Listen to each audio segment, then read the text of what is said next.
محبت مٹ نہیں سکتی، محبت غیر فانی ہے، محبت وہ سمندر ہے جہاں پانی ہی پانی ہے۔ میرے عزیزو، تیسرا کلمہ محبت کا کلمہ ہے۔ مقدس یوحنا رسول کی انجیل اس کا 19 باب اس کی 26 آیت اور 27 آیت میں لکھا ہے، اے عورت دیکھ تیرا بیٹا یہ ہے۔ پھر شاگرد سے کہا، دیکھ تیری ماں یہ ہے۔ تیسرا کلمہ جو ہے وہ محبت کو بیان کرتا ہے کہ یسوع مسیح کامل محبت ہے۔ پہلے دو صلیبی کلمات خداوند یسوع مسیح کی مصلوبیت، رومی سپاہیوں کے لیے جو ان کا رویہ اور ان کے جو ظلم و ستم اور ان کی جو لعن طعن اور انہوں نے جو ٹھٹھے مارے یسوع مسیح پر، وہ بیان کرتے ہیں۔ لیکن تیسرا کلمہ جو ہے وہ محبت اور ذمہ داری کا کلمہ ہے۔ یہ کلمہ یسوع مسیح نے یوحنا اور مسیح مریم کی ان کی جو محبت کا بیان ہے وہ کرتے ہیں کہ یہ کس طرح سے جو ہماری مریم ہے وہ اپنے بیٹے یسوع مسیح سے محبت کرتی ہے، اور وہ اس کلمے میں یہ ساری بتاتے ہیں کہ کس طرح ہمیں یسوع مسیح کے وسیلہ سے نجات مل سکتی ہے، اور کتنی محبت اس نے ہم سے کی کہ اس نے ہماری خاطر اپنی جان دے دی، جبکہ وہ تو بے گناہ تھا، اس نے تو کوئی گناہ ہی نہیں تھا کیا، اس کے ہمارے گناہوں کے لیے اس نے اپنی جان دی۔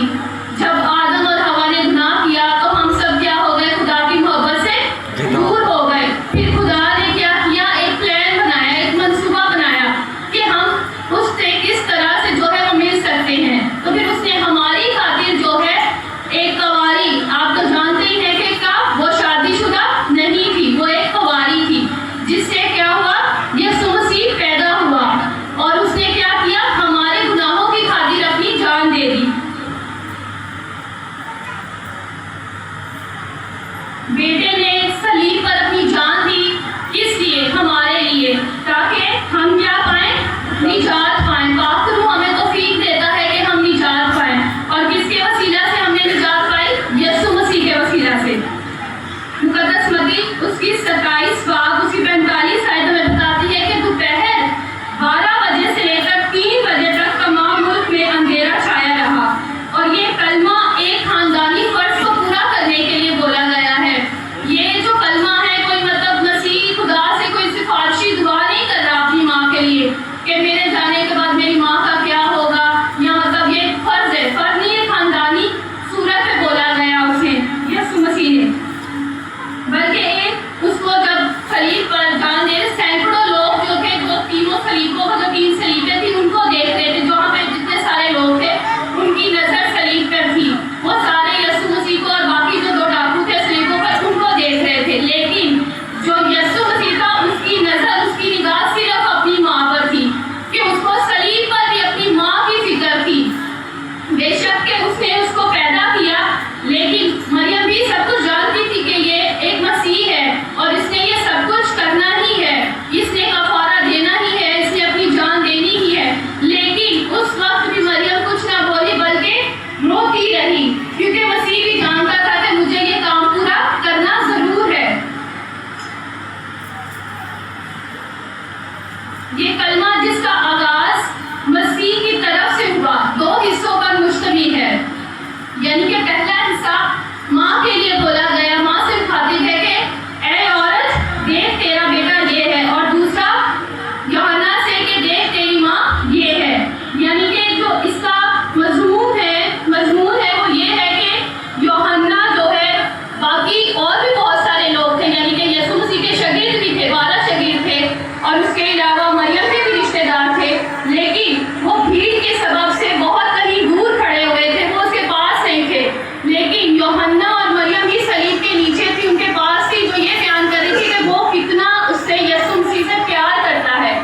یوحنا اس لیے یہی بتاتی کہ اس نے جو ہے اپنا ماں کی جو ذمہ داری ہے وہ یوحنا کو دی، کیونکہ اس نے اپنے پیار کا ثبوت دیا، اس نے اپنی ذمہ داری کو یہ نہ کہا کہ میں نہیں لے سکتا یا میں نہیں کر سکتا، اس کو سارے واقعے کا پتا تھا کہ کیا ہو رہا ہے، کتنے ظلم و ستم اس نے سہے، کتنی لعن طعن، کتنے کوڑے، کتنی مار کھائی، صرف کس لیے؟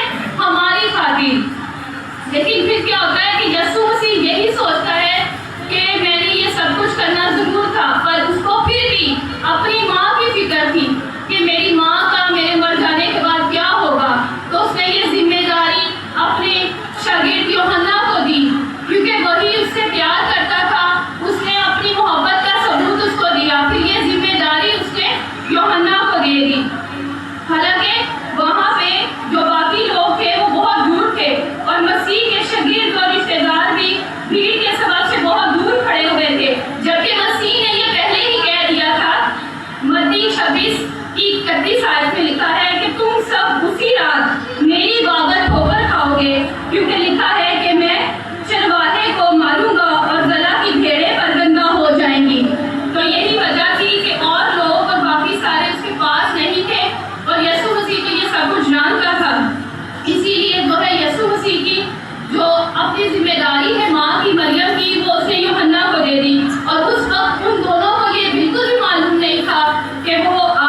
اپنے عزیزوں اس آیت میں جو یہ لکھا ہے کہ اے عورت، یسوع مسیح نے یہ الفاظ کیوں کہے؟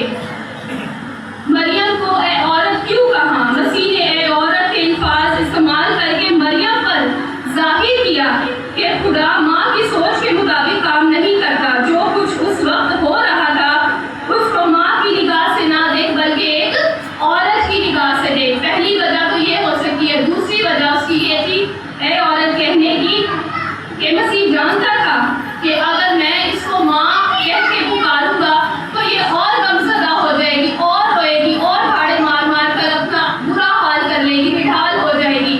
اور مسیح پہلے ہی دکھ میں، تکلیف میں، پریشانی میں تھا، اس لیے وہ اپنی ماں کو کیا کرتا تھا کہ اور مزید دکھ، پریشانی، تکلیف نہیں دینا چاہتا تھا۔ اسی لیے اس نے جو ہے خدا کے مطابق اس کو اے عورت کہا، ماں نہیں کہا۔ پھر اس کے بعد ہمیں ملتا ہے کہ وہاں پہ جتنے بھی لوگ تھے، جتنی آدمی تھے وہاں پہ سارے، وہ اس کو دیکھ رہے تھے، لیکن کسی نے بھی اپنے پیار کا ثبوت نہیں دیا تھا، بلکہ سارے ڈر کے اور دوسرے جو ہے جگہوں پہ چھپ گئے تھے بھیڑ کے سبب سے۔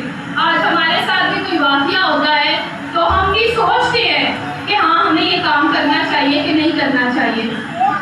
ہم لوگ کسی کی ہیلپ کرنے سے پہلے بھی سوچتے ہیں کہ ہمارا اس میں فائدہ ہے کہ نہیں، ہمارا اس میں نقصان ہی ہوگا۔ مطلب کہ لوگ اب کے دور کی میں بات کر رہی ہوں کہ حقیقت میں آپ لوگ جانے تو یہی ہو رہا ہے کہ کسی کی مدد کرنے سے بھی لوگ کتراتے ہیں، پیچھے رہتے ہیں کہ بھائی اس میں ہمارا نقصان نہ ہو جائے، ہم اس کے لیے یہ کریں گے تو بعد میں ہمارے ساتھ پتہ نہیں کیا ہو جائے گا۔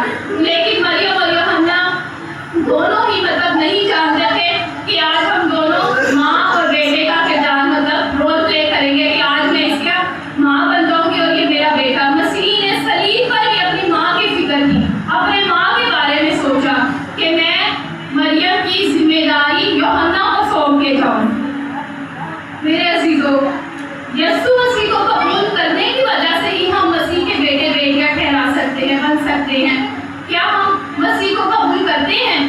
بہت سارے ایسے لوگ ہیں جو مطلب معذرت کے ساتھ، لیکن جو حقیقت ہے میں وہی بتا رہی ہوں۔ گڈ فرائیڈے تو ہے ہمارا، ہم تو بڑے خوشی سے بولتے ہیں گڈ فرائیڈے گڈ فرائیڈے، لیکن ہماری نوجوان نسل کو دیکھا ہے آپ نے، ڈیگ لگا لیں گے، اسپیکر لگا لیں گے، گالی گلوچ کریں گے، ڈرنک کریں گے، ہاں جی گڈ فرائیڈے گڈ فرائیڈے۔ اور اسی طرح سے پھر اس سنڈے میں بھی ہوتا ہے، عید قیامت المسیح کی عید کی بات کر رہی ہوں، وہاں پہ بھی ایسے ہوتا ہے۔ تو یہ کیا ہماری قوم مسیح کو قبول کرتی ہے؟ کیا یہ نجات پائیں گے؟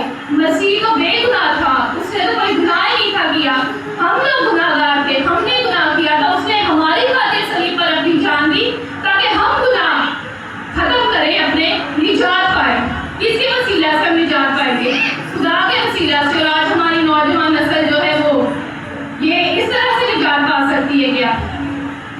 یوحنا کی انجیل میں لکھا ہے 3 باب اس کی 16 آیت میں کہ خدا نے دنیا سے ایسی محبت رکھی کہ اس نے اپنا اکلوتا بیٹا بخش دیا۔ کس لیے اس نے بخشا تھا؟ کس نے؟ خداوند نے یسوع مسیح کو کس لیے بخشا تھا؟ ہمارے لیے، ہمارے گناہوں کے لیے۔ آج ہمارے بیٹے کو یا بیٹی کو کوئی ہلکی سی چوٹ بھی لگ جائے تو ہم کیا کہتے ہیں؟ ہائے، ہمارے منہ سے ہائے نکل جاتی ہے، ہم تکلیف میں اس سے پہلے آ جاتے ہیں۔ کچھ مائیں تو اتنی سینسٹیو ہوتی ہیں، وہ تو فوراً سے رونا ہی شروع کر دیتی کہ ہائے میرے بچے کے ساتھ ایسا کیوں ہو گیا۔ تو مریم بھی تو تھی جس نے اس کو پیدا کیا، اور یسوع مسیح بھی تو تھا جس نے ہماری خاطر جان دی۔ تو کیا ہم اس لائق ہیں کہ ہم اس کو پورے دل سے قبول کریں یا اپنی زندگیوں میں دیکھیں یا اس سے محبت کریں؟ آج ہم لوگ جب چرچ میں بھی آتے ہیں تو اپنے مفید کے لیے، اپنے فائدے کے لیے آتے ہیں۔ بہت سارے ایسے لوگ ہیں جو کھانے پینے کے لیے بھی آ جاتے ہیں، اور کسی کو نہ بھی ملے تو اس پہ بھی لڑائی، کسی کو مل جائے تو اس پہ بھی لڑائی۔ تو یہ ہم اپنی محبت کا ثبوت دینے آئے مسیح کو۔ اس نے تو ہم سے ایسی محبت نہیں کی۔ وہ کتنے روزے بھوکا رہا، کتنے روزے اس نے رکھا، پیاسا رہا، صلیب پر بھی وہ کامل انسان تھا۔ وہ انسان کی طرح، جس طرح سے ہمیں تکلیف ہوتی، ہمیں پیاس لگتی، اس طرح سے اس کو بھی لگتی تھی۔ لیکن یہ ہے کہ میرے عزیزوں، آج وقت ہے ہمیں سوچنے کا کہ ہم کس طرح سے اپنے پاسٹر جی کی عزت کر سکتے ہیں، اپنے ماں باپ کی عزت کر سکتے ہیں، اپنے بہن بھائیوں کی عزت کر سکتے ہیں، کس طرح سے ہم اپنی محبت کا ان کو ثبوت دے سکتے ہیں۔ خدا اس کلام کے وسیلہ سے آپ سب کو کرتے ہیں۔